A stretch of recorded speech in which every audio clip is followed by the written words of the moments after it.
Commissioner Ainge, can you hear us? Yes, I can. Fantastic. Oh yeah, hit the record button, we'll go.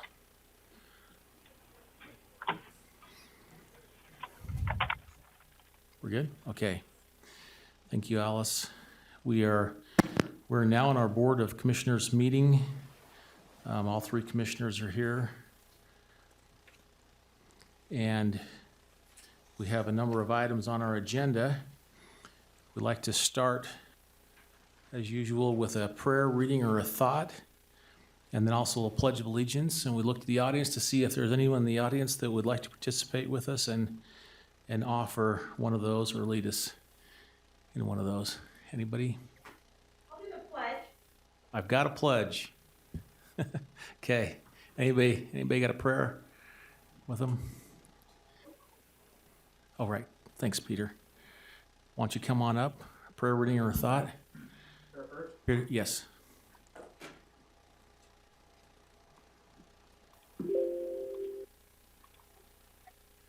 Father, we gather today grateful that we could be in a meeting to discuss the people's work, ask you to inspire us and help us to be diligent stewards.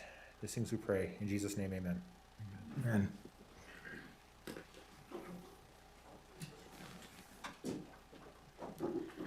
I pledge allegiance to the flag of the United States of America and to the republic for which it stands, one nation under God, indivisible, with liberty and justice for all.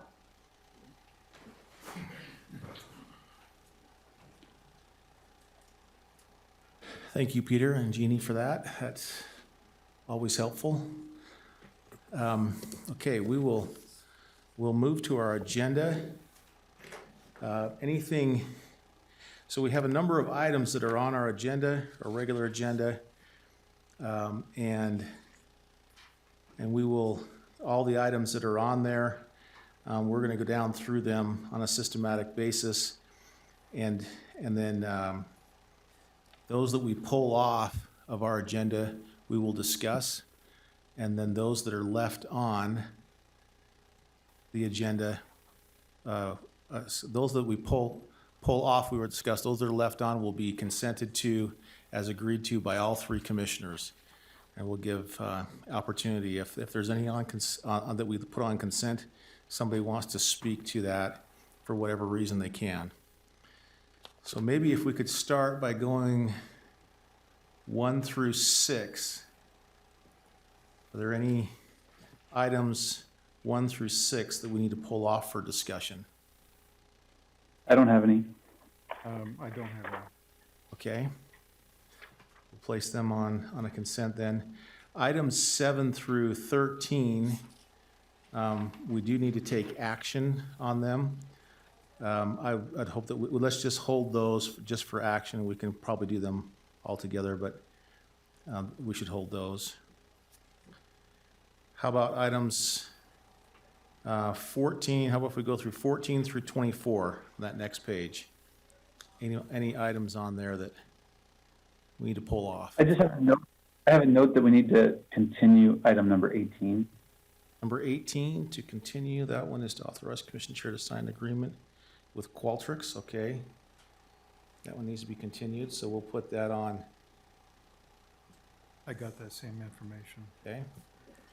Thank you. So that will be continued for 1 week. Okay, the next page. I have 16, 17, 23, and 25 look like they're interrelated. I just want to confirm a couple things about it. You want to hold those then? Yes, sir. 16, 17, 23 and 25. 23, and 25. Okay, we will hold that for discussion and motions. Items 26 through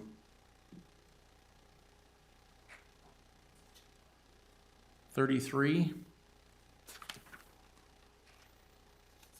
I think 31, I'll have a brief comment on. Okay, hold 31.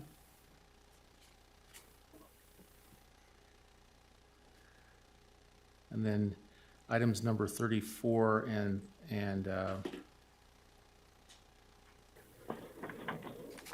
items number 34 to hold. We want to hold item number 35 as well? Yeah, let's hold 35 too.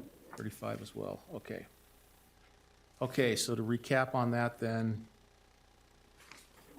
we are going to hold items 7 through 13 for action. Number 16, number 17, continuing number 18 for 1 week. Hold item number 23, 25, 31, 34, and 35. All other items we'll put on as consented to by the commission. All three commissioners are in favor for whatever it says, ratification, approve, agreed to, or whatever the document says there.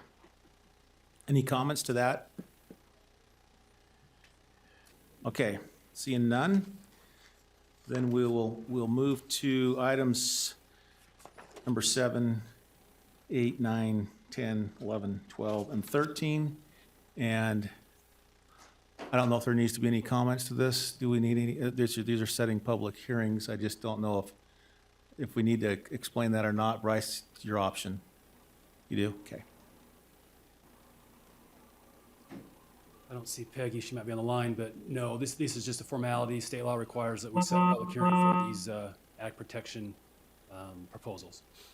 So that would be for the date specified in the agenda. So I would move that we set a public hearing for each of the items items 7 through 13, at the time and location indicated in each item. And I'll second that motion. I got a motion and a second to approve of the items 7, 8, 9, 10, 11, 12, and 13 as stated in the documentation for setting that public hearing. All in favor say aye. Aye. Aye. Was that an aye, Tanner? I think. Yes, aye. Okay, that's passes 3-0. All right, number 16, we're on number 16, Commissioner. Okay, 16, 17, 23, and 25, they appear all to be either FEMA or COVID related. I just want to confirm that's correct or not. Eric, could you speak to that? I think these are all COVID vaccination support items. They are. Yeah, Eric Edwards, Health Department. 16 is a contract that's going through the Utah Department of Health, all federal funds for the purpose of increasing vaccine delivery to the public. 17, and stop me at any point, 17 is our ongoing need to hire more nurses as well as clinical assistants. Let's see, I may have jumped ahead.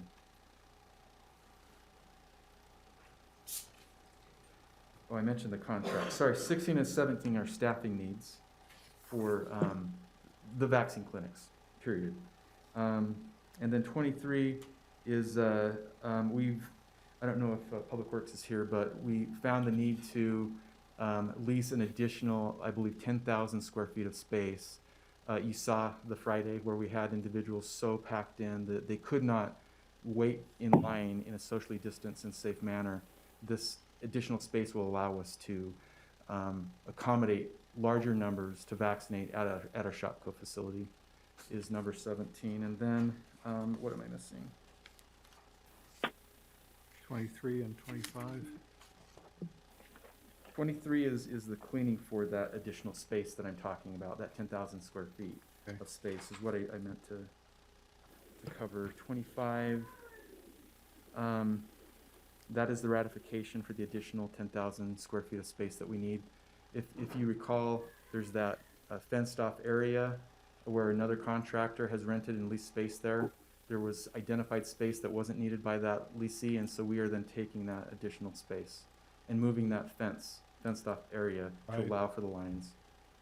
But it's not in the shape that we need it to be into. It needs to be cleaned and Okay. and prepped. So all four of these, can these be funded through FEMA because they're vaccination support items? So Peter People- Quittner's and I'm trying to remember who he has tasked with this, but they are, have identified that the project public assistance grant can pay for this, so. Public Boy. assistance slash FEMA. It's the same That's thing. what it is, yeah, yeah. I just want to have clarity on that, that's all, Yeah. okay.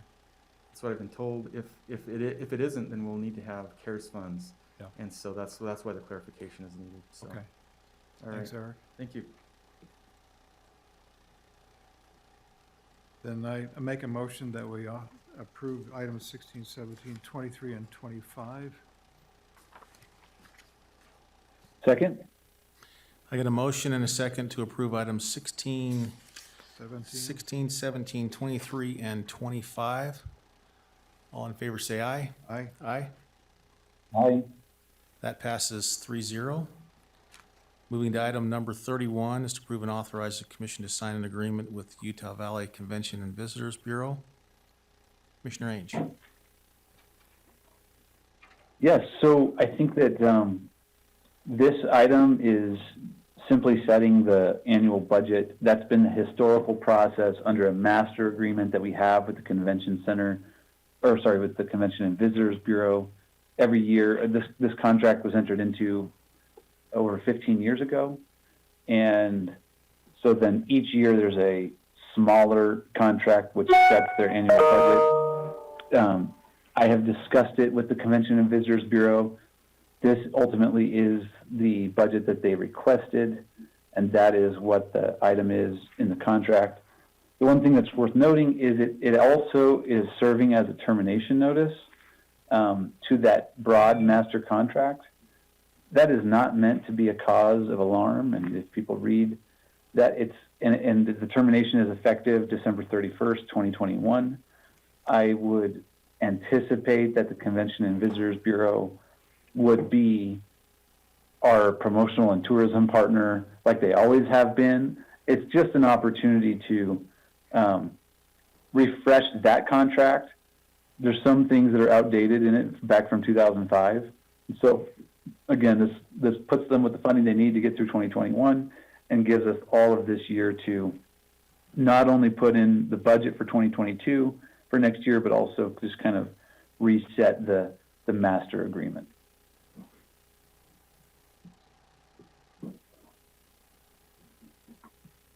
Okay. Thanks for that explanation. I think that's worthy to note. Any comments on that? Then I make a motion that we approve item number 31. Second? We got a motion and a second to approve and authorize as stated in number 31 on our agenda. All in favor, say aye. Aye. Aye. Aye. Thank you. That passes 3-0. Okay, number 34 is to adopt a resolution amending the Utah County policy for food and gifts for county business. And if you look on this, I'll give kind of the intent. The intent on this of this food and gift policy is to bring more clarification into it in a couple ways. One that all county employees, are basically the same. There's not a difference between a county employee and an elected official or anything different. That there's one that they're treated the same in the way of their leaving of employment from Utah County. It does change a few things of note in here. There's some numbering, for instance, 2.1 authorizing amounts. I put that into the general category in the sense of just explanation under foods, and then started with the county boards, because that seems, in some cases, I was seeing 2.1 as the clarification or justification for what was being asked for in the way of the food policy, when the rest of those underneath are really the ones that should be tagged. So those numbers are just changed as they go down through from all the way down to 10 or 9. Then on the gifts side, there was some changes there, just in the sense of what that means. And gifts, some of them of note is that gifts should not be of cash or cash equivalent, meaning that they should be a little bit different. I think now, wait, I got to back up 1 second, because there's one in here, and Rob helped me with this. There was one in 2.1. And Dave or Rob, if you're on the line, to talk a little bit about on emergency basis. I am. Would you just kind of Yes, talk to that? Sure. 2.1, this is basically directed to the COVID vaccination program. It just allows for that specifically, and under the emergencies, specifying that if it's an expedited public vaccination program, then that would be defined as an emergency, such that refreshments and/or meals could be provided. Yes, and we've had this conversation, with Eric and others, and so under the emergencies, if you go back up to in this case, 2.2.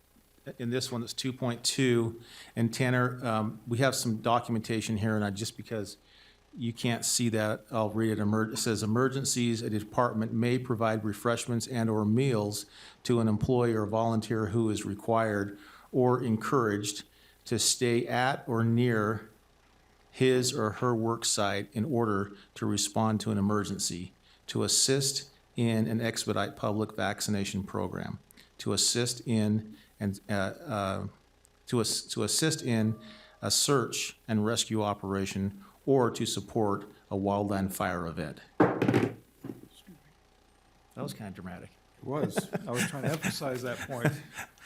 So the change, the underlines in here is, either required or encouraged, and then the underlying part is to stay at or near his or her work site, and to assist in the expedited public vaccination program has been added under emergencies, just to kind of clarify on a policy basis. So maybe then going to 3.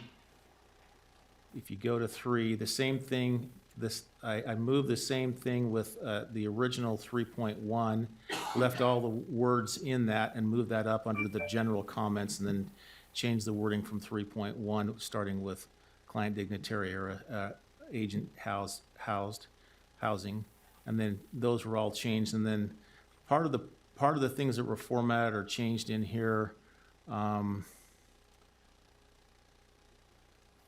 talks about what it means, if you've been here for 5 years, after 5 years of service, Utah County and appreciation and reception with refreshments, and crossed out was and/or gift, not to exceed a total cost of $100, and that means for everybody. There's that option with A, B, C, and D for 5, 10, 15, 20 years. So that one was, modified. And of course, these are all for discussion. And then down the next paragraph that has, and this one goes to public safety, that under public safety, that the departments will provide a gift. And then in this case, with public safety, there is the firearm that is given to those who carry firearms, who traditionally have those, that they would be giving their firearm, after 20 years, at least 20 years of service.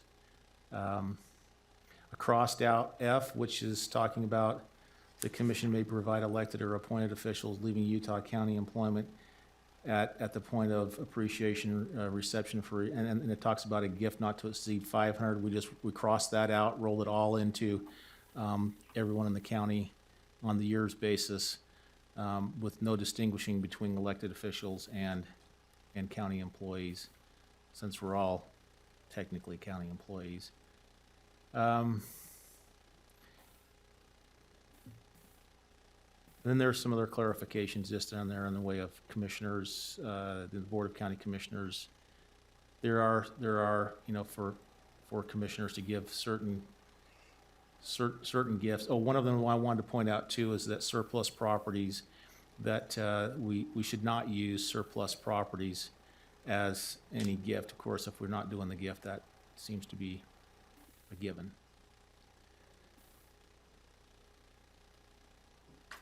Hopefully you've had a chance to kind of read through it, and I figured that there was going to be some conversation on this to kind of massage this around, and so I, open it up for, and again, I'm not, this is just my thoughts, and with a few others working on this, Dave Shawcroft, and I asked Deneen and a few others to kind of give some perspective on this. And so if you, any other comments or thoughts? One, I'll say thank you for working on this. I also share this as a priority, so I think this is a great suggestion and a great update to the policy. And so generally, I'm supportive. I'm ready to vote for it. I think that there was one question as we were going through the emergencies. I think that we need to provide some latitude. And so I'm looking at this section, may provide refreshments or meals is required or encouraged to stay at the workplace. I think that almost adding in the vaccine language has the effect of narrowing this rather than expanding it. I think there are other situations. I don't think we should try to delineate every single circumstance where this applies. That's one comment I have to the change that was made on the fly. Otherwise, I think this makes sense. And the change to... I think that's a fair point. I wonder if we could probably put in there, for example, or something of that, just to kind of give examples to it. This is Dave Shawcroft. We do have, if they're responding to an emergency, that still would be there. But if you want to be more expansive, because the vaccination program was not intended to describe the only emergency, you still would have latitude that in any emergency, you could still provide those meals. But we could expand it if you'd like.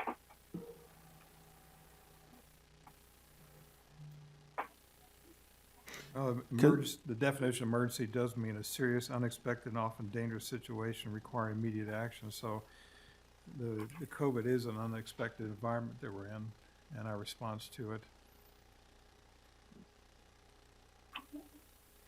Yeah. So, anyway, I'm not that concerned with that lands. I think we're all on the same page. It's just words. But again, the overall point here that Commissioner Lee has presented, that we should not be using taxpayer dollars to just give gifts to elected officials who have been paid by taxpayer dollars during their terms, or even appointed employees. I agree with that, and I want to move forward with it. I think there may be a discussion about employee recognition, and I know Commissioner Lee supports that as well. I'm sure Commissioner Sakovich does as well. And some of that's still in here in terms of the reception. But, we do Employee of the Month recognition, and maybe there's a way to just make sure that we're recognizing employees. I know that it had been mentioned that there would, maybe there's a plaque or something of services like that, and I would hate to lock that into the policy, but I'm certainly okay with employee recognition, and that would fall under this $75 per gift that's in here. But I think it's a smart move to get rid of the general gift. And I'm glad you brought that up.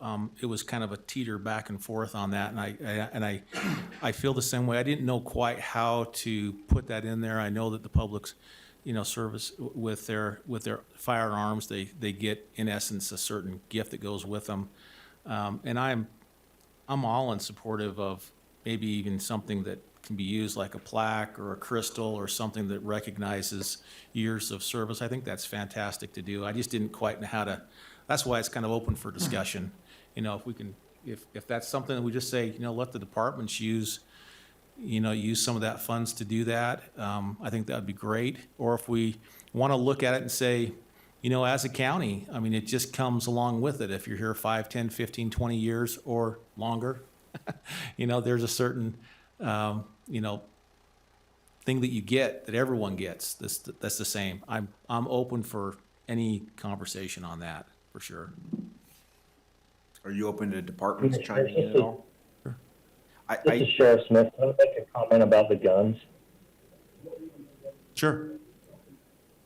I appreciate you leaving in the firearm. Just reading the wording, it says the gun must be given as a gift, and I think I understand what the purpose of that is. So it's not the gun and another gift. The gun is the gift. My comment would be is there may be circumstances. The must is what bugs me. There may be a circumstance where somebody's resigning or retiring in lieu of some sort of disciplinary action, and maybe we don't want to give them a gun. And so to have something in there that says the gun must be given is a concern for me. Do we need to include the word This is honorable? Dave Shalcock. We can easily change that to where it's may, where it's not mandatory, but just it's an option. Yeah, I think just making it a may fixes it for me.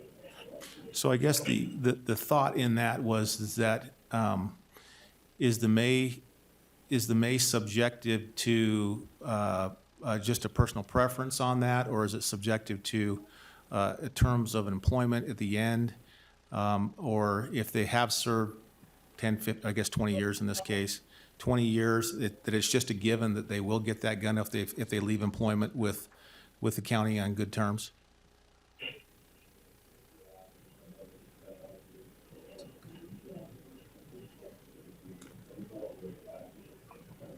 Because we always. Are you asking?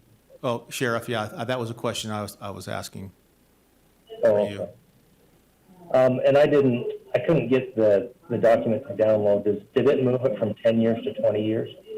Oh, I can't remember. I think it's whatever I didn't. This is Dave Shalcock. It's 10 years. Yeah, 10 years. 10 years, but if they've been here for 20 years, they can get their sidearm plus an appreciation reception.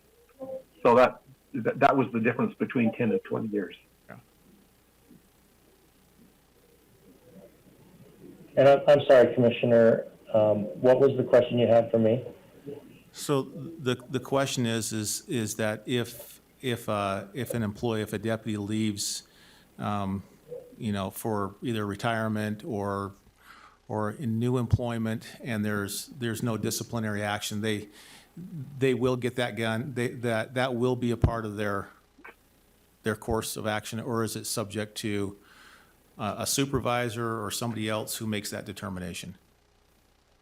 Well, the history here has been is they will get the gun, and I'm okay with that being the gift. So that's why I say I think the intention I'm fine with. I'm just was concerned with the must, just for that extenuating circumstance where maybe giving them the gun isn't something we want to do. I wonder then, you could stick the word honorable after 10 years of honorable service. Would that clarify the conditions that you may give a gift of a sidearm? If we just change it to may instead of shall or will, we'll just put in may. That'll make it where it's optional. Or you just simply rewrite that, simply say a department provides, skip over the will, skip over the may, just simply say a department provides as a gift. Well, then it would make it more mandatory. Yeah. I think we want to keep the may.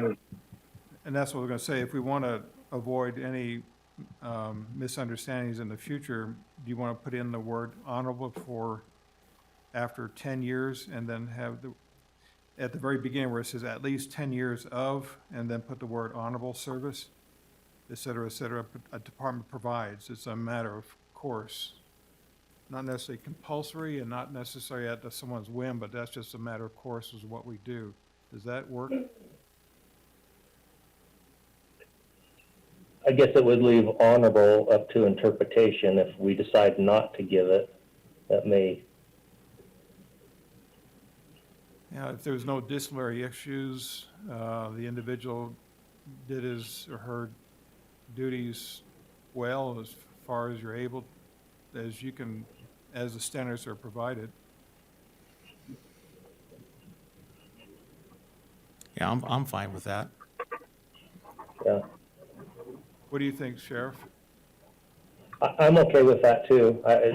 If Dave's not seeing any issues on his end legally, if we have a challenge on that, but I'm okay with that.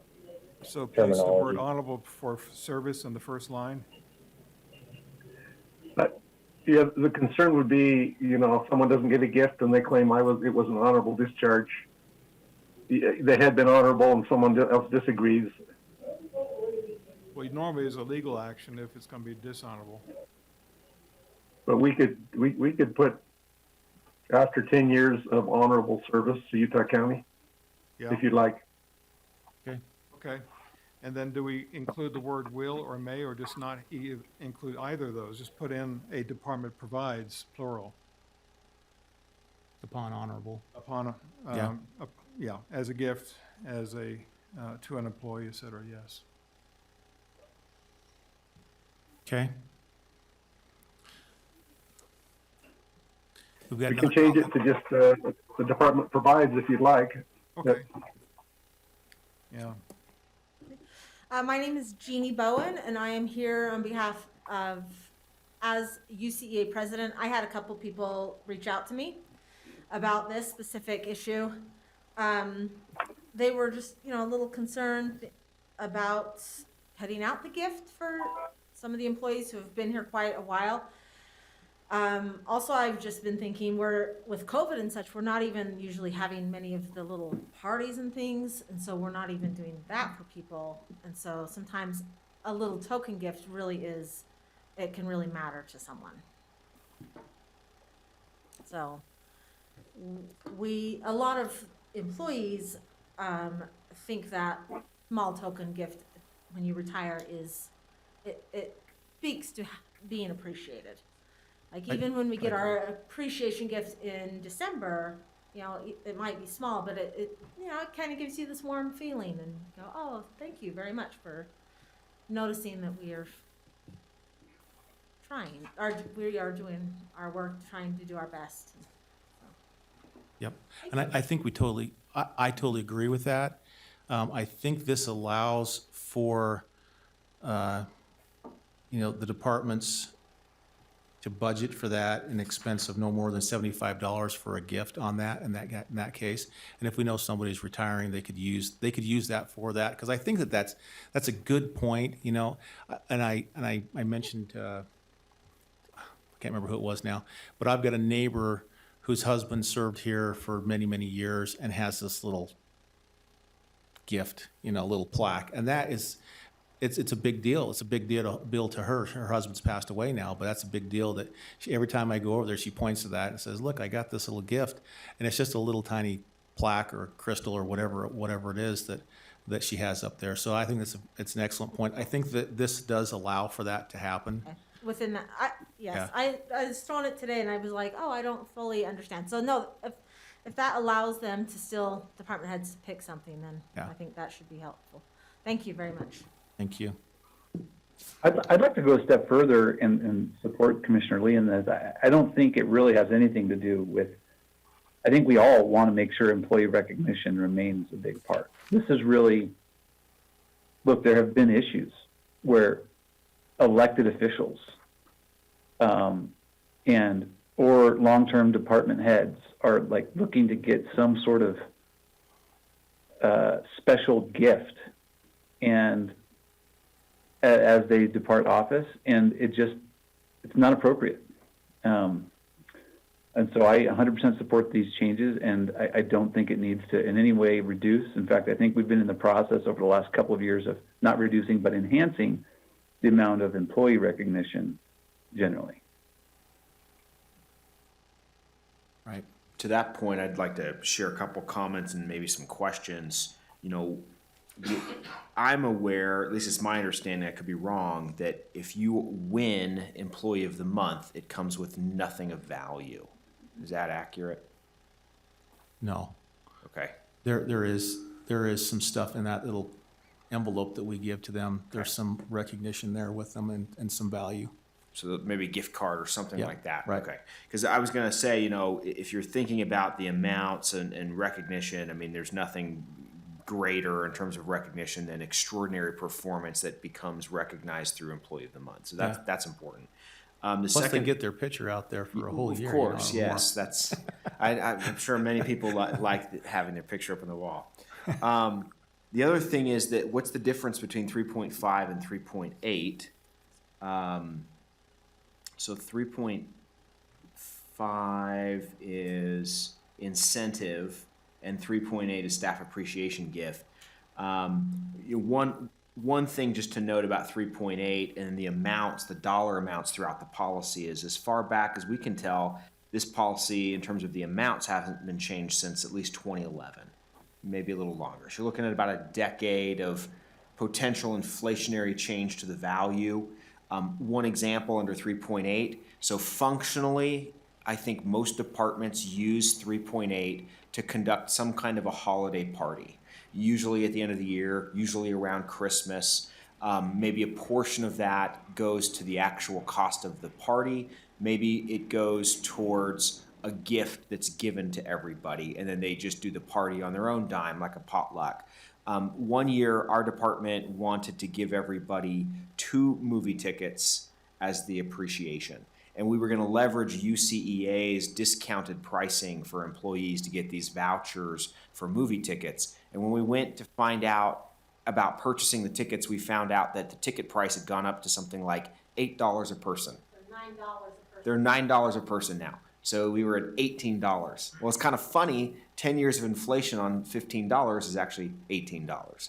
So, and you see that right in the ticket price. So it used to be our custom in our department. We give 2 movie tickets, and now we can't afford to do that because it's 18, not 15. So it was just a funny little defect there. But so something to think about would be the amounts and whether the amounts are the right amount. And maybe you take that into consideration with Snappy Gift and just you look at it more holistically.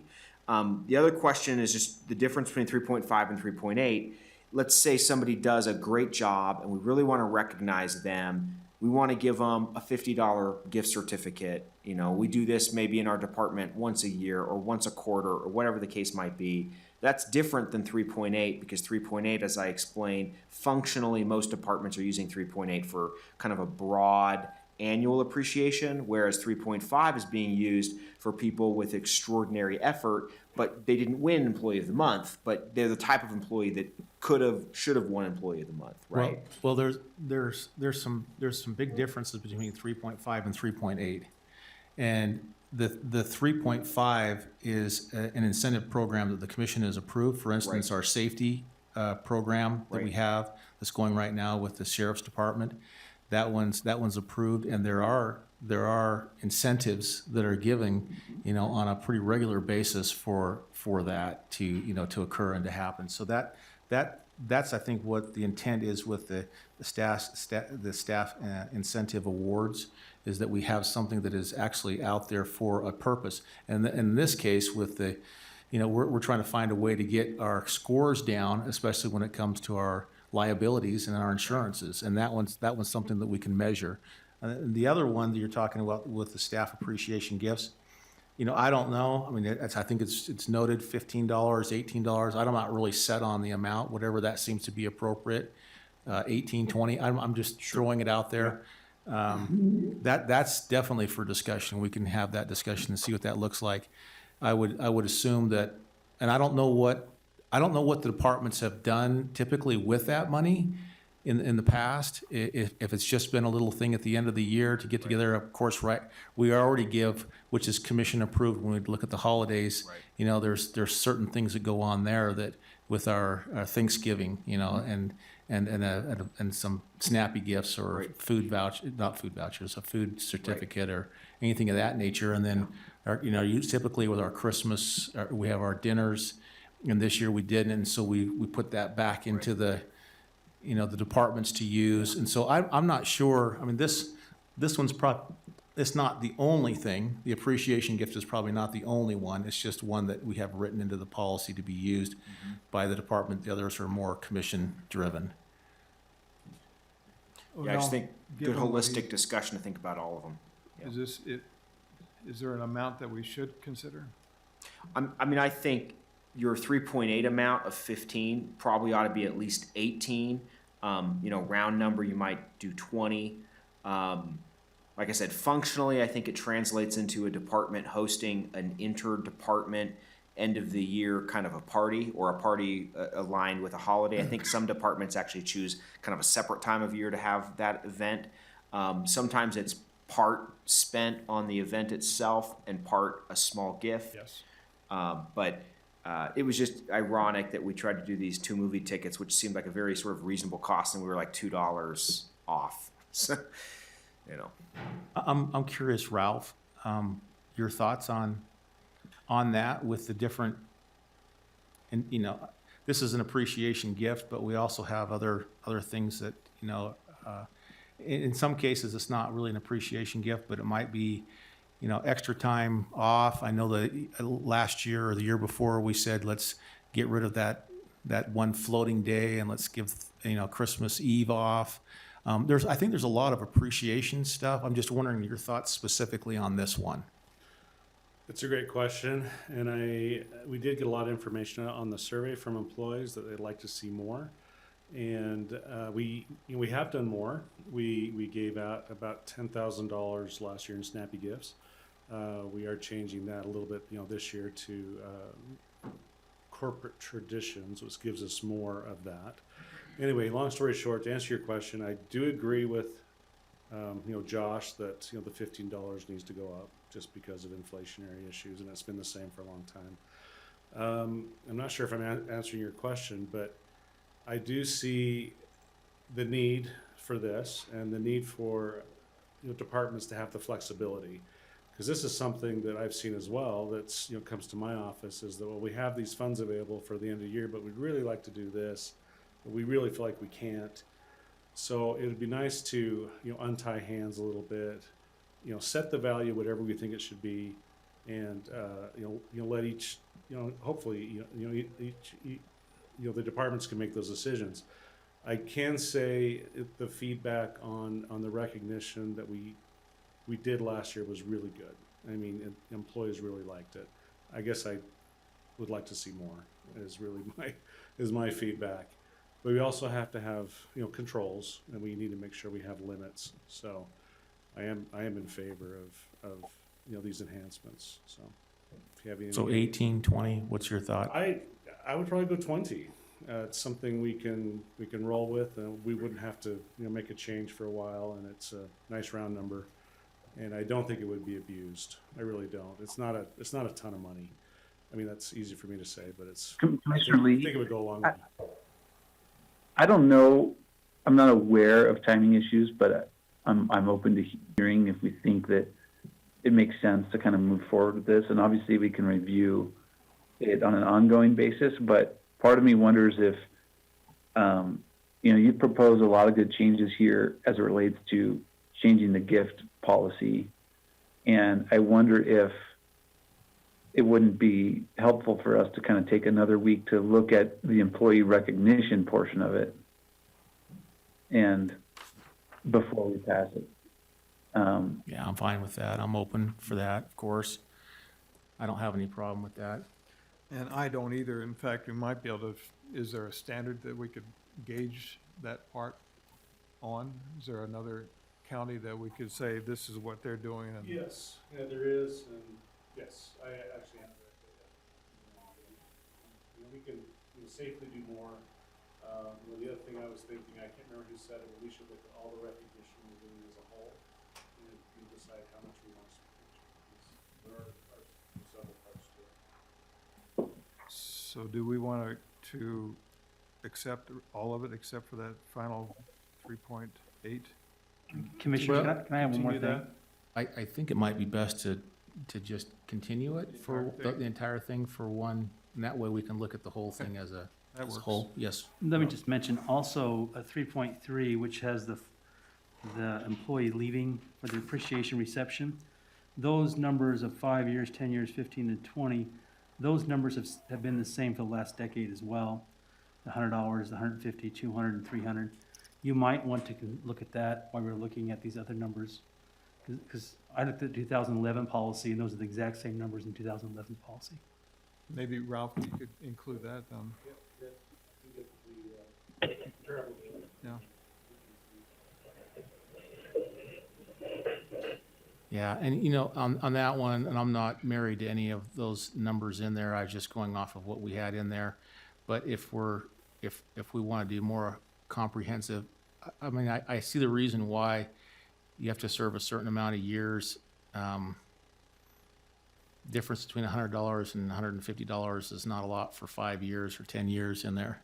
And I wonder if maybe if we're going to be looking at that in depth, maybe it might be more along the lines of this is what the county would provide in the way of some sort of reception or something of that nature, instead of tagging it specific to years. But I can see the wisdom in saying, staying here at least 5 years before we start that. Anyway, Ralph, if you would like take a stab at that, that'd be fine too. And it could be as simple as, Rob Moore again, it could be as simple as just adding $50 to each one of those numbers. That might be as simple as that. Obviously, a reception in 2011 would cost so much, and a reception in 2021 would cost a little bit different, I would suspect. Sure.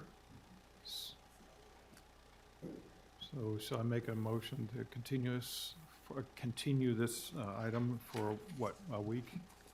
So I'll make a motion that we continue this until our next scheduled commission meeting. Second? Got a motion and a second to continue item number 34 for 1 week. All in favor, say aye. Aye. Aye. That passes 3-0. Okay, the next one. I'm going to get there and then I'll introduce it.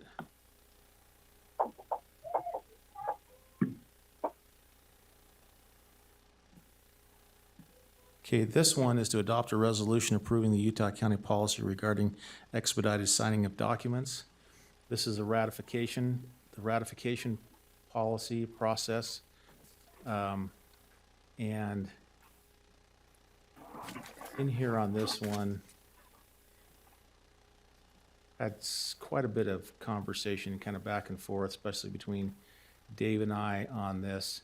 If you read down through this, this proposal, it first details out what the policy should be in the sense of what it looks like. Some of the problems that we're bumping up against is that there are times in which individuals or departments will be looking for ratification, outside of our commission meetings or before because of emergency basis or anything like that. And then I'm getting emails, and I'm sure the other commissioners are getting emails asking if we support that or we not support that. And we've always kind of had this underlying understanding that everything of this nature would go through the attorney's office, and the attorney's office would be the keeper of that process. This is kind of solidifying that, putting it into a format that writes that in, and then because I truly believe that the ratification process is the lowest form of an understanding or an agreement, in that the problems that come up with it, the beauty is that something can get done. Outside of a commission meeting, with the problems that I see with it is that there are possible times in which sometimes a discussion will happen and not all commissioners are involved in that discussion or have had discussion on that topic, because it's a ratification where the county attorneys will ask us on an individual basis without comment or consideration. And I actually find it very helpful going through and making decisions and looking at what's going on to hear different opinions, especially from the other two commissioners. And I could start off with formulating a certain idea, but because of things that were said from another commissioner, I think it elevates the conversation and it gets us to a point to where we can have better choices or make better decisions together as a group. some of the problems that, were pointed out is that with a ratification process, that we'll find ourselves at times in which there are an emergency, because a lot of times these will come up in between. They'll come up in between commission meetings, and we'll be looking for a ratification process. Most of the time, a lot of the time, we find ourselves probably pretty much in agreement, and it's easy to say, yep, I approve, and I've seen that happen over and over where it just goes through. And that's almost like the consent agenda that we have, in which we look at it and say, all three commissioners agree on this. It's a pretty easy one. It might be something that is pretty benign, or something that just needs to be done. There are times, though, I think, in which a commissioner would like to have conversation or discussion on it. And this process, as you read down through it, it does say that if one commissioner objects to that it should go on to the next commission meeting for discussion and for a vote. So it doesn't step around it. The question came up as I was talking about it with Dave, and that is that if you have two commissioners who are in favor of it, how can they move forward if it looks like one commissioner, just wants to say, just not for that? I think that's a legitimate question. We do have an emergency meeting process that can happen, should happen if this comes up, to where two commissioners can say, well, let's hold an emergency meeting on this issue if it's truly that of an emergency, and then call for a vote, on the issue. And so I think that can be. I just want to make sure and clarify that. But I think that in doing this, it allows for better communication, more opportunity for transparency as well. I hear, sometimes people say that's ratified. So when was that talked about? When was that done? And it throws some chaos into some confusion with citizens as they look at ratifications. How did that go? How do I check that back? And so that's the reason why I put this together, again, for some conversation. And Dave, is there anything else that you might have as we walk down through this? No, I think that covers most of the issues. There's also the possibility that only two commissioners are available because the third commissioner might be out of the country or otherwise unavailable. So there is a provision in here that deals with that. So if the third commissioner is unavailable because of travel, illness, military service, or other reasons, then that would not preclude the ability to move forward. Yep. Could it be shortened just by saying that if the civil division receives a response from the majority of the commission, authorizing the request to immediately sign the document shall be signed by the commission chair, vice chair, or by one other commissioner? Couldn't we just simply say that instead of all these others? Because you may have one that doesn't want to do it, but if it's an emergency condition, generally those require expedited actions. And if we hold up for a day to discuss it, it might be past time when we should have responded. So I'm wondering if with the majority vote would be applicable, as if you were in a normal commission setting. That would be an option, but I think the purpose of this policy is to preclude that unless it falls within one of those exceptions. I think the intent here is saying if you don't have all three in favor, then if you need to take immediate action, you need to schedule an emergency meeting of the commission. And if one of them is not available... Two out of three, well, you could still have an emergency meeting, even if you only had two commissioners. I'll just point out, for me, this is an interesting one. I actually appreciate the transparency that this policy is trying to bring forward, and I can see some of the things that we've been through. But from my perspective, and I know that there's a differing opinion among the commission, which is fine on this, but I think it shows one of the challenges of the three commission form of government, in that if we're acting in our legislative capacity, then I think this is even more appropriate, because the legislative body should not be, taking any action unless it's in a public forum and it's voted on.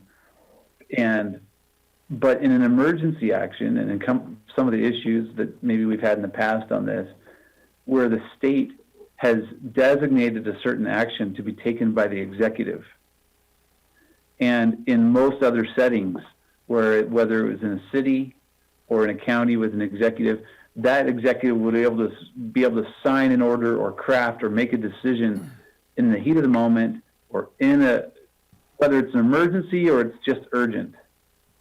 But because we're a 3-member commission, that action on our side requires it still to happen in a public body, as if we are still our legislative body.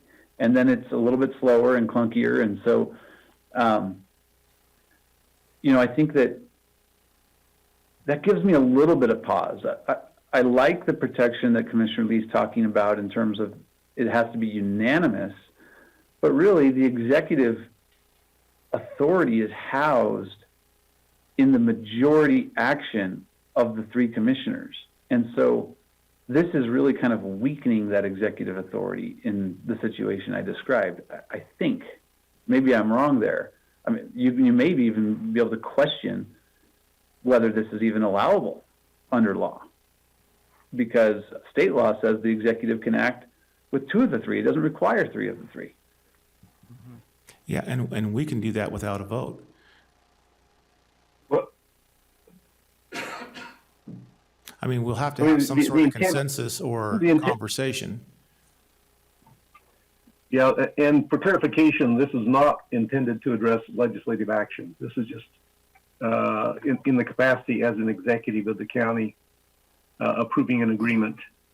And you're right. I mean, this could be changed to where it only requires the approval of 2 out of the 3, if you'd like, because 2/3 does constitute the action of the board.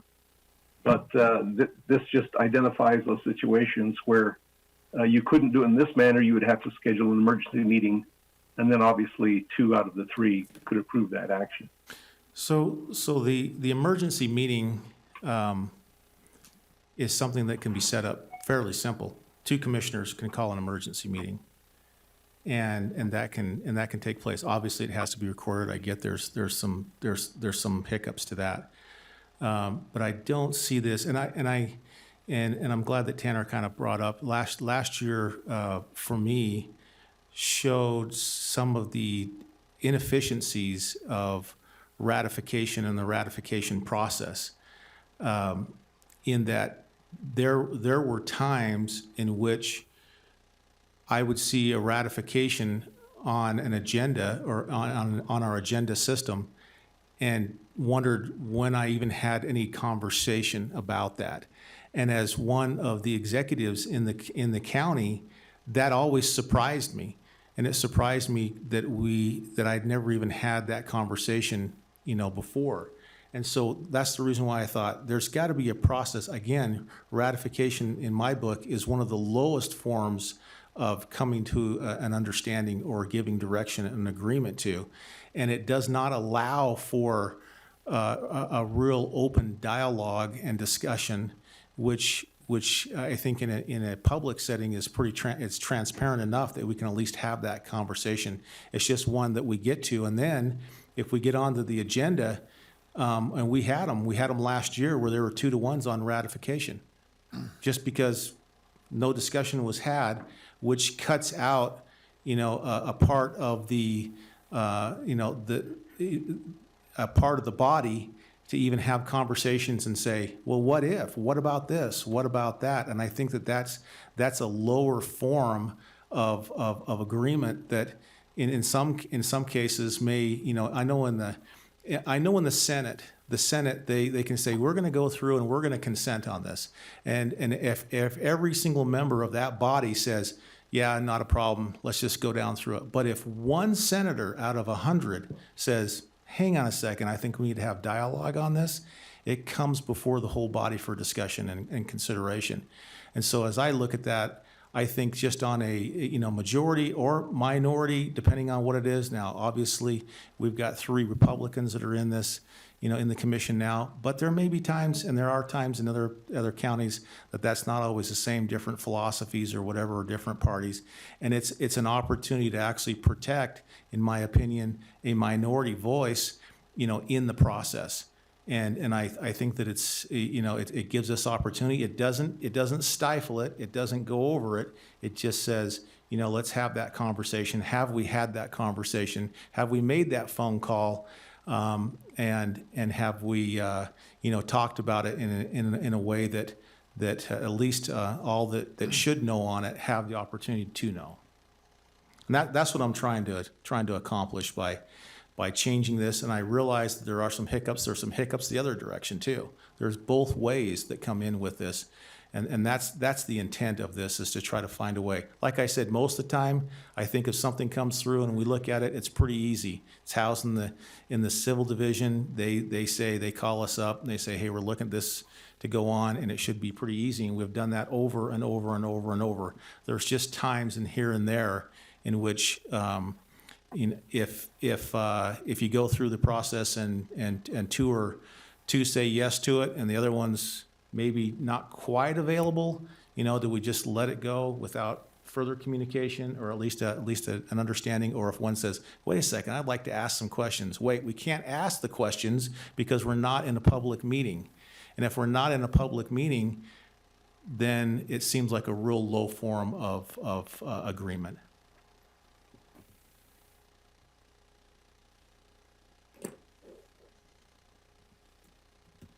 So obviously, I'd like to see it passed, but let's talk about it. Commissioner Stakovich, do you have thoughts on this? I'm just thinking of the nature for expedited signings. If it's a administrative, well, excuse me, if it's administrative, it's one thing. If it's emergency, it's a different thing. And if it's an emergency and you can't get all of a third commissioner, it seems like that would handicap the process of getting the document signed. Can we walk through a scenario? We had an earthquake in Bluffdale last year. If we had a larger scale earthquake, it required expedited signing for emergency resources to be released to the sheriff's emergency management team, the health department, and we are separated either because of vacationing or communication loss. And you need something to be done now, and you need all three to concur with the signing, but one is not available. If I take it another step further, if there's only one available. But I was thinking that if you had at least two, you have majority vote for something to be done for an emergency condition, then that may be a value to approach. And it may not necessarily say in first line on subparagraph 1 where by email. It might have to be a hand-delivered document. It might not be limited to email. So I see this as I see both on the administrative side and I see it on the emergency side. So on the emergency side, we have a process in place right now for emergencies, and it would take, and if there was an emergency of that kind of magnitude, they would need, for allocation of resources and so forth, the commissioners to come in. We do have an emergency process that we go through, which oversteps and over our normal process. And so I don't see that as a problem, because that would take place. If we had a big enough emergency, the sheriff's department and everything to go into the EOC would come looking for us to get us to a command center so that we can make those decisions. And so, and if one of us is disabled for one reason or in the hospital, the other two would still, underneath the emergency powers, be able to do it. And those are not necessarily, I think we already have that process in place. This one here is for more of the, I'll call it run-of-the-mill, in which there's other issues that come up for whatever reason a ratification is sought, and in some cases you might look at it and think, does it really need to be done before the next meeting? Some of them do, legitimately, and some of them don't. And so I think that if it's truly an emergency, and I'm not trying to say one's not an emergency or the other, still two commissioners could say, let's just hold that meeting and have that let's have that. They would still invite the third commissioner to be at that meeting for discussion, and I think that's the point, is that there could be And discussion. that's well taken. So this is principally an administrative process, not an emergency. We already have an emergency process in place with major emergencies that are going on. I think we're mixing, Okay. you know, every time we see a contract that needs to be signed before our next, let's say, as soon as we get out of this meeting and somebody comes to us and says, hey, I need to have this contract signed, it's gotta be done by Monday. Technically, I don't know how you'd rank that in an emergency basis. It could be an emergency, or it could not be an emergency, or it could have been somebody else's emergency, you know, that didn't really rise to the level of an earthquake. So this is more of Utah County policy regarding expedited signing of administrative documents rather than just simply Right. all documents type of approach. Right. Okay.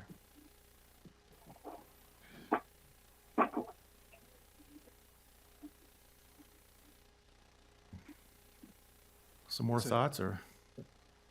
I mean, Dave Shawcroft, do you have a view on whether this restraint on the executive violates state law? Well, I don't think it probably does, because you could just call it an emergency meeting, but there is that issue that's there. I mean, one thing we could do is we could specify that with regard to our emergency provisions, that this policy is not intended to supplement or change those. There are also provisions by statute where the chair can act unilaterally with regard to an emergency declaration. We could add a provision that specifies that this would not interfere with that either. The intent was not to do so, but we could clarify that. Yeah, I guess add the state statute, or cite the state statute for those. Make that part of the document. Yeah, I mean, we can address it maybe a little more generically, so that if the statute changes or something, we still would be covered. But we can propose something that would cover those issues. Yeah, because I'm happy to support this. I do think that most of these situations you could call an emergency meeting if it's really an emergency, and so, you know, there's no need. You know, on the other hand, I'm also not aware of any situations in which truly a commissioner was or could be truly surprised. Like, sure, maybe there's not discussion in a public meeting, but I think that it's always been the policy of the county attorney's office to send it to all three commissioners. So all commissioners are aware of the agreement, aware of the item, that may have not had a chance to discuss it in a public meeting, but they had full access to staff and to ask questions and respond. And then if it goes to ratification in the meeting, they have the chance in that meeting to let their voice be heard.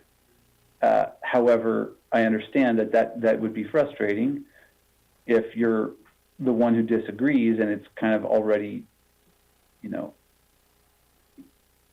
everyone knows it's going to be ratified by the two who previously approved it.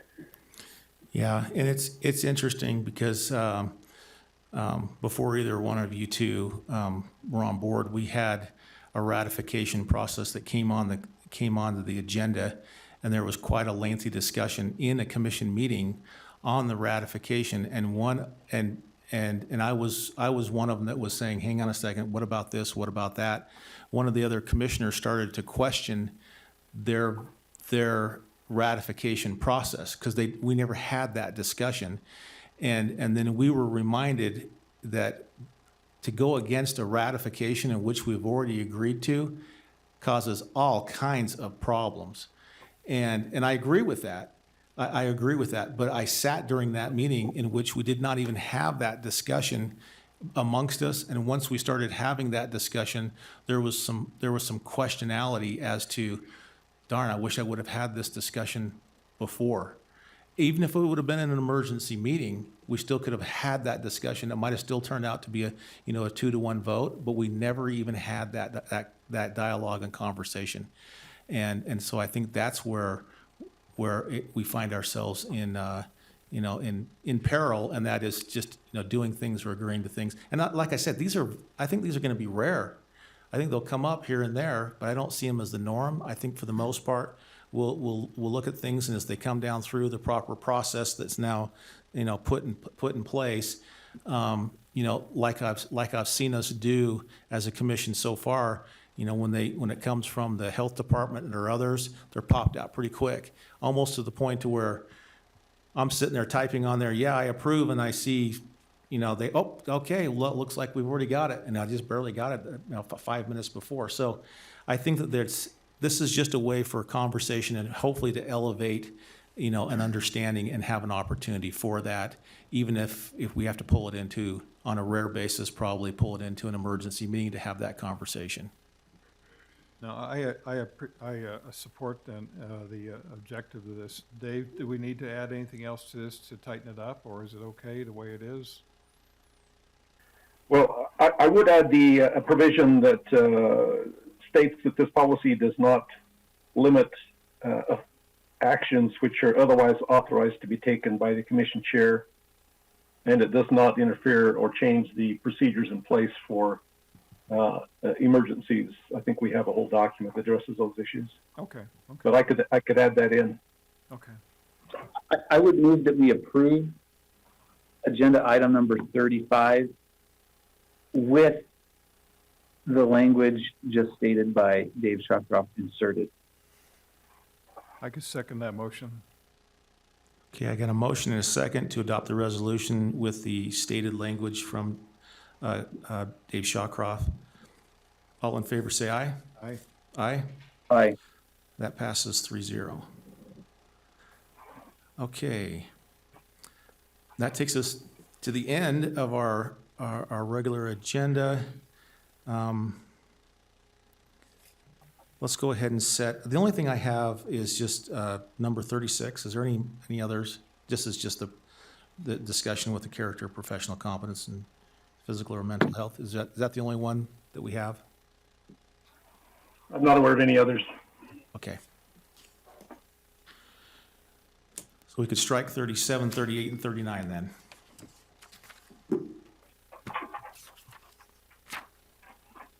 Make a motion, we strike 36 to 39. 37, 38, and 39. Whoa. Let me read that again. Sorry. I'll make a motion, we strike 37, 38, 39. Second. We got a motion and a second to strike 37, 38, and 39. All in favor, say aye.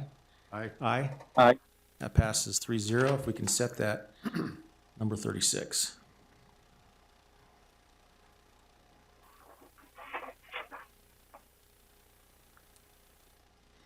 Make a motion that we set a closed meeting. We approve a time, date, and location for today, immediately following this meeting, to have a closed meeting on item number 36. Second. Got a motion and a second to approve and set that date, time, and location as stated, number 36. All in favor, say aye. Aye. That passes 3-0. Okay, our work session, this is a carryover work session. We put it on there for protection purposes, so we can have discussion. And I believe, Peter, you were gonna talk a little bit about some of the things when it comes to CARES Act, rental assistance, the rental assistance program. And then it might be to our advantage, commissioners, if we can, to leave this open, or in case we need to have some more discussion without decision, I'm thinking. Anyway, just a thought. Peter Brown, CARES Finance Manager. So, yeah, we talked a couple of days ago about this program. There's a couple of updates. Do you want me to just go through it kind of in depth, and then I can give you the extra data points. So the county's received $19.2 million in emergency rental assistance funds. That will help a lot of our residents cover utilities, rents, other types of housing costs, but not mortgage payments. There are, some income limitations and some other data points that account to about a 15 data point assessment application process that will need to be addressed. The county can spend about 10% of its this money on its outlays. So anytime we send a payment out to a citizen, we can spend up to 10% of that on administration costs, but they have to be direct costs. They can't be some sort of assessment or indirect cost. We have to spend 65% of this money by September 30th to basically keep whatever we haven't spent. Otherwise, the Treasury starts clawing back some of those monies, and then we'll have till December 31st to finish paying for this program. There is an extension. They're saying that can be made available. So what we've done is identified 4 different steps that kind of are part of this process. One is the setting up of an information portal. The second is, providing citizen application support. Third is actually assessing the application. And then fourth is payment and fulfillment. And we've gone through and looked at a bunch of different options. We've had help from a couple of other community organizations that we've had some relationships with, as well as I have been in direct contact with the state of Utah almost on a daily basis to kind of flesh out some of these issues. So let's start with the information portal. The state of Utah has set up an information portal because they have existing programs which allows them to do this. And so they've already kind of got something that's already there. And they're kind of advocating that all jurisdictions kind of come under that portal umbrella. A couple of reasons. One is they're looking to, not confuse the citizens with a multi-marketing sort of push, although there's some mitigations we could do if we wanted to do it on our own. But the real benefit, and I just confirmed this yesterday, we had talked a couple of days ago about the option of when we actually fulfill a payment to a citizen for rental assistance, that the state they're not going to care where it comes from, but if it comes from Utah County, they'll bill us 45% of that payment, which we think allows for us to spend more dollars on more citizens, overall. But we have to use their portal system. That's the key ingredient here. It's not that we have to use their assessment process, it's that we have to use their portal. So if we don't use their portal and we decide to set up our own portal, then essentially we just spend 100% of what we're given to run our own program. So that's kind of the thing I wanted to address that we had talked about the other day. Is it's really about what portal we decide to use. So again, just one question. Yeah. So I just remember in that meeting there were a lot of questions about that, and I know we're getting conflicting information. So this is the key issue, and I'm just curious if this has really been double checked that the state would indeed offer 45% of any checks. Yeah, so they'll billing us of 45% is what they're saying they will do if they have a Utah County resident that applies through their portal. They're not calling it a match. It's not a match. I asked about, are there limitations on that? They said no. There's still some moving targets on this that they haven't completely fleshed out. But in my last discussion with them, it was said it was a first come first served basis. And that's the limit. And Okay, that's but- the limitation, right? So again, are they saying that they're going to bill us no matter what? No, so if a Utah County resident applies and we decide to go ahead and, fulfill that, they'll bill us 45% of that cost. So if it's a $10,000 grant, they'll bill us 45% of that. No matter what we decide to do No, in terms of our portal. no, that's step number 3, and I'll get there. I'm just saying if there's a decision to be made through an assessment that we're going to give that citizen that grant money, and the fulfillment is now, we're going to trigger that fulfillment measure, then if it's a Utah County resident that goes through the state portal, they'll pay for it and then bill us 45% of that. Okay, let me try another way of asking this. So we have $19 million as a county for emergency rental assistance. If we don't partner with the state in any way, and a Utah County resident, and we plan to do some other path with our $19 million in trying to reach the residents of Utah County. But the state portal is open to everyone. And so someone in Utah County applies through that portal, and the state decides to fulfill. Are they going to bill us for a portion of that?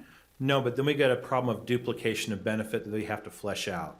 So that's one of the other, drawbacks of having our own system is that they have to check with us to ensure there's not a duplication of benefit, and they will not bill us for that. It's only if we decide to use their portal. That's the decision-making trigger for that is the use of the portal. Thank you. Okay, so that's the portal. The second part, or the step 2, is the call center part. This has to do with helping citizens with support who cannot or having a difficulty with the application process.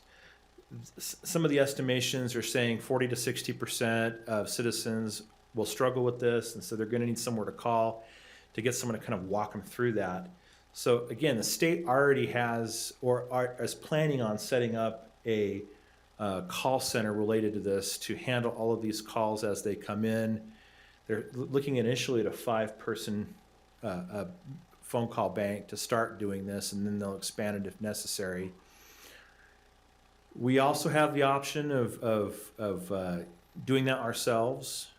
But again, then we're talking about 2 different numbers, 2 different support systems, and we can definitely look at that as an option. They haven't given us the price point for that yet, and so once we get price points on those kinds of things, and we can kind of look at the difference between what they're doing, what we could do internally. We are currently looking at possibly using the vaccination center as a place that already has infrastructure that's being set up, because they're taking phone calls inbound for vaccines to just kind of peel off some phone numbers and hire some temporary folks that could help walk people through this process. So that's one thing that we're looking at. As well, Mountain Land also has a system they've used. They've got a process and an infrastructure as well. So we've got 3 different options here that we can look at for the call center that doesn't affect the 45-55. It's just a matter at that point of evaluating price and fulfillment, or price and what we think would be the best way to help our residents with customer service issues. And then there's the whole issue of duplication of phone number. There is a benefit, I think, of having one phone number to call if you've got a problem versus them calling the state saying, "I'm sorry, we can't help you. Here's Utah County's number." That's kind of the call center portion of it. So we go to step 3, which is the application assessment. The application assessment, and this is where it goes to your question, Commissioner Ainge, about where we actually make that decision. And when we get to that point, the state, again, has a system set up where they are contracting through Community Action Services here in Provo to do the state rental agreement.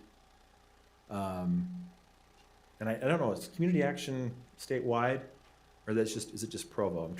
I'm not sure about that, but We have them all the. But they contract with them to do all of their applications, and if it's a Utah County one right now, that's not part of what their agreement is. But the state said they could expand that to include us if we wanted to essentially go through the state to do the application assessments. They're setting up a portal, and then we would just give them access, and they'd have people go in, look at the applications, and make a determination whether they're eligible, and then give them an amount that would relate to that assessment. We could do it in-house. We could also, again, use Mountain Land for this process, if that makes the best sense. Price and sort of analyzing the ability to kind of work through that, I think, are the decision points there. And then finally is the payment fulfillment part. the state, this is where, essentially they're gonna charge $6 a check to us to send it out to the citizen, and that's what the state will do. MAG has a process to do this as well for sending payments out. I don't think that's something that that wasn't the main part of their proposal. I think it was more on the front or the middle end, but they do have that system set up in place. And of course, we could set something up similarly. I think from what as I've talked to our internal folks here, that we're not necessarily set up to be a payment processing send out as well as MAG does for these kinds of things, because they have their rental assistance programs already set up to do that.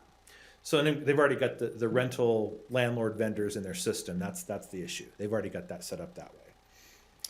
So that is the final part of it, is that fulfillment. And whatever we decide, if we contract everything with the state or we just do piecemeal, and we get a pricing structure, they'll just invoice us on an ongoing basis for whatever they've sent out, and then they'll bill us that amount.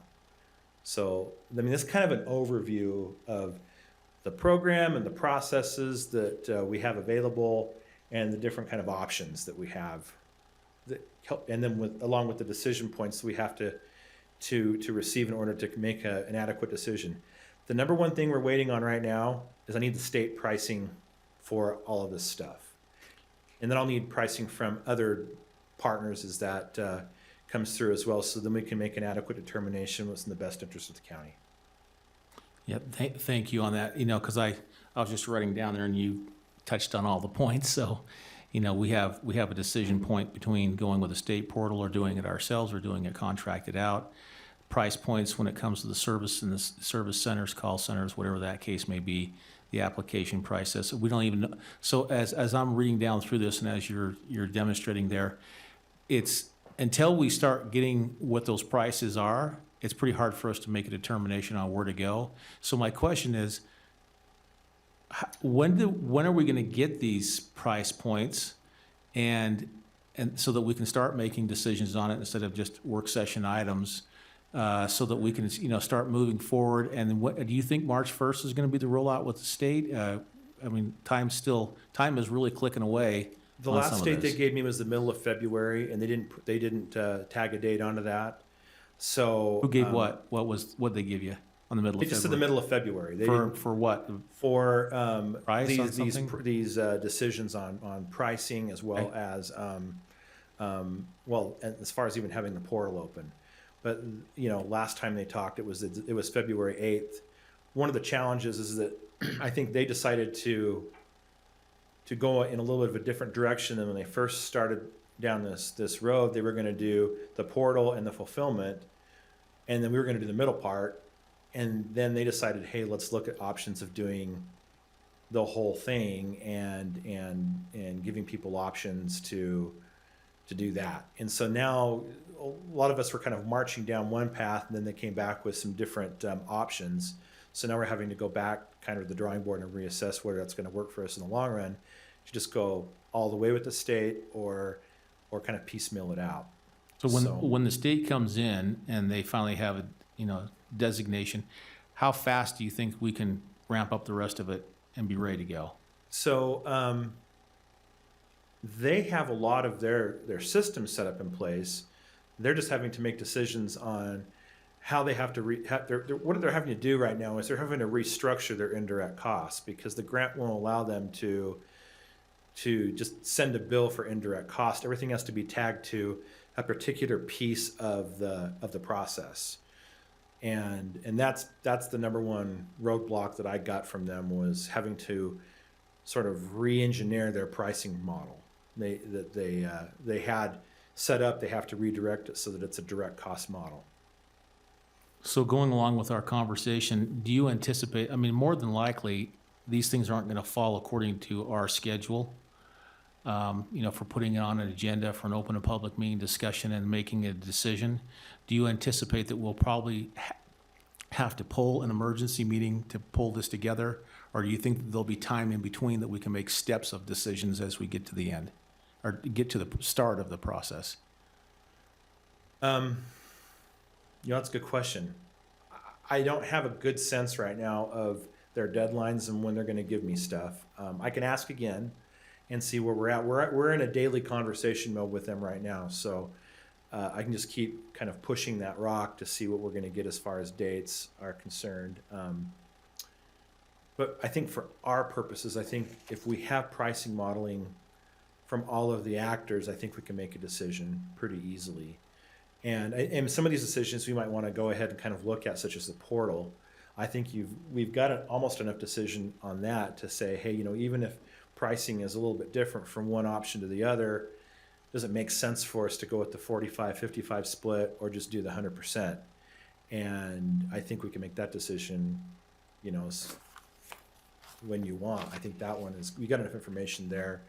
I just can't see the pricing being so out of whack that that's going to override that benefit. Yeah.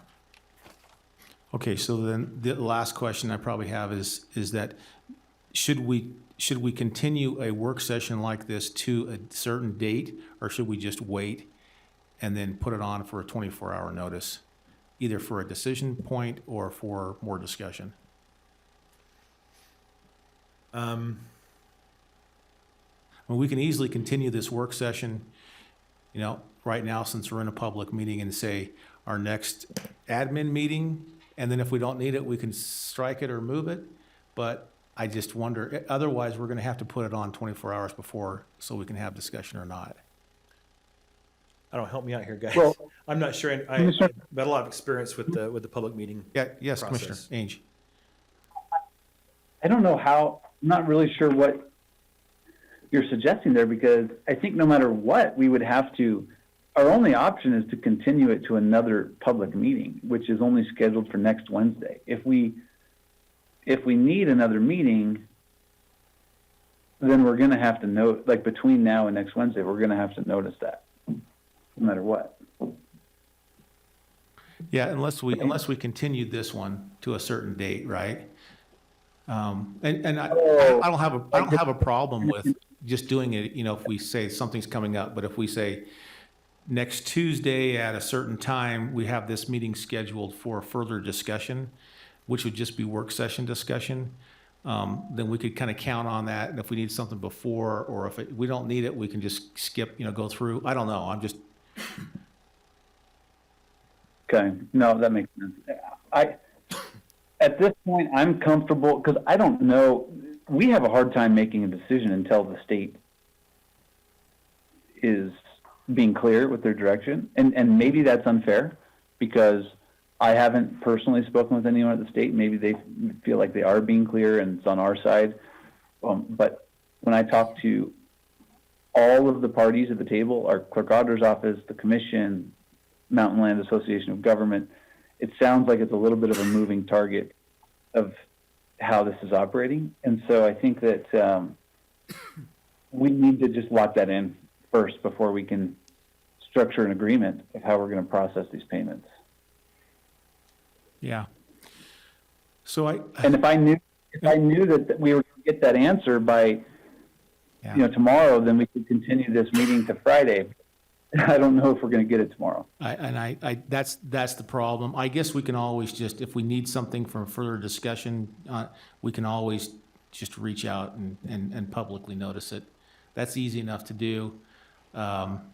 Just a note of clarification too, is that we are pursuing logistics to do this internally in the case that we just get to the point where we're not getting enough information and they keep changing the goalposts and the dates just keep dragging on, that we are investigating, and we've already got kind of the call center side of this. We're looking at it right now. We're looking at, options to do this ourselves as well. So if we have to make that decision, we're trying to get some processes in place so we can trigger that in case, that's the way we decide to go. Fair enough. Okay. Commissioner Lee, Rob Moore, just mentioned also, what we're here for is a work session. So even if you were continuing the work session, you couldn't take any action. Right. So it seems to me that likely if you have to take emergency action, you're going to be setting up a meeting anyway, most likely. I think the part of the work session was just just to have dialogue. Further discussion, yeah. And because there's so much going on, that sometimes if you have conversations over here, then over here and over here, they're not in the same stream of conversation. I think that work session that we had last week was very beneficial because we had a lot of this, people here that were looking at it. This one was continued just to continue the conversation. If we need to, we can hold another work session and call it, 24 hours. Yeah. So I'm fine, Commissioner Ainge. I think that would be fine to do. I don't see any reason why we can't do that. I'm open to another work session, or you could even put it onto the regular scheduled agenda, and then if we still don't have answers by the time he's ready to give us the specifics, maybe it's a week's time, and we have the specifics, then we could have that on the regular agenda item too. And if we don't, then Yeah. continue it. But Yeah. We can that's a- always schedule it on a Friday and put it on our we've agenda. talked this now a couple times through, and it's just a matter of waiting to see who's moving past the goal line. What you could do, said Rob Moore again, you could continue this item to the next commission meeting, and then, like you said, if it becomes necessary to have one in the meantime, you could go ahead and set Do that up. another one. But you could certainly have this item already on the agenda for next week by continuing Yeah. it. So.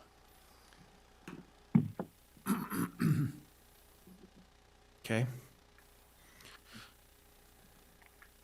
And we can do that, that can either be done now or it could be done when we're building the agenda, or on our agenda system, right? So either way, I just say do it when we build the agenda. yeah, it's easy enough to You do need a that, motion, work session, it's good. right? We can just do that, building the agenda. Okay, any other thoughts? May I ask a question? Peter, if this, this is Rob Moore again, if we're working with the state, do we anticipate them preparing an agreement and sending it to the county for review?